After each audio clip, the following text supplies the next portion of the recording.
গুগলে আমরা যদি একটা ইলেকটোরাল সার্চ করি, ইলেকটোরাল রোল, এই কথাটা যদি আমরা গুগলে লিখি, তাহলে দেখুন ইলেকটোরাল রোল আমি লিখেছি, তার সঙ্গে সঙ্গে সার্চ ইঞ্জিন আমাকে সার্চ ইন ইলেকটোরাল রোল বলে একটা অপশান বের করে দিচ্ছে। এটা সবসময় প্রথমেই আসে, এখন যেহেতু সব মানুষই এটা দেখতে চাইছেন।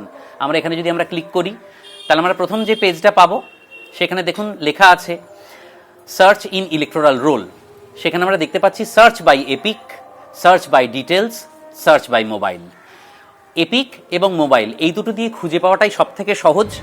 ভোটার কার্ড বা এপিক নম্বর, ভোটারের বিস্তারিত তথ্য এবং মোবাইল নম্বর দিয়ে ওয়েবসাইটে, এই তিনটে উপায়ে চূড়ান্ত ভোটার তালিকায় নাম খুঁজতে হবে।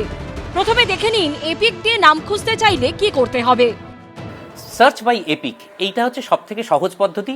যে মানুষ অলরেডি আমাদের যাদের হাতে এপিক রয়ে গিয়েছে আছে, তারা নিজেদের এপিক এখানে পুট করতে পারবেন। আমরা একটা এপিক এইভাবে পুট করলাম, তাহলে আমরা দেখতে পারবো এখানে এপিক একটা সংখ্যা এবং অ্যালফাবেট, তার কম্বিনেশনে এপিক। এবারে আমাদের রাজ্যটা চুজ করতে হবে। আমরা পশ্চিমবঙ্গের এসআইআর এর রেসপেক্টে যেহেতু দেখতে চাইছি, তাই আমরা এখানে ওয়েস্ট বেঙ্গল এটা ক্লিক করব। এরপরেতে স্টেটটাকে ক্লিক করব। তারপরে তো এখানে একটা ক্যাপচা বলে বস্তু থাকে, সেই ক্যাপচাটা যথাযথভাবে পুট করতে হবে। যেহেতু এটা কেস সেন্সিটিভ, তাই ক্যাপিটাল লেটার আছে না স্মল লেটার আছে সেটা দেখানোটা খুব জরুরি। সাধারণ মানুষকে আমি এটা বলতে চাইবো। এবং আমরা এখানেতে আমাদের ক্যাপচাটা পুট করব। আমরা ক্যাপচা পেয়ে গেছি, এবার সেই অনুসারে আমরা সার্চ মারব। সার্চ মারলেই তার একটা প্রত্যেক এপিকের এগেনস্টে একটাই রেজাল্ট দেখাবে, অর্থাৎ যিনি ভোটার তার নাম চলে এলো। হ্যাঁ।